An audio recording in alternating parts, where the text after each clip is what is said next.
Ready నా coffee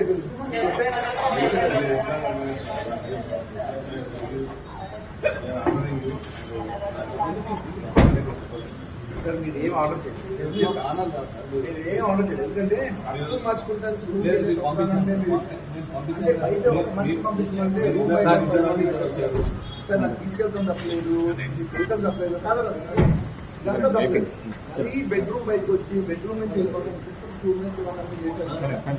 అది ఇది మీకు తప్పకుండా చెప్తున్నా, ఇది మంచి విషయం కాదు.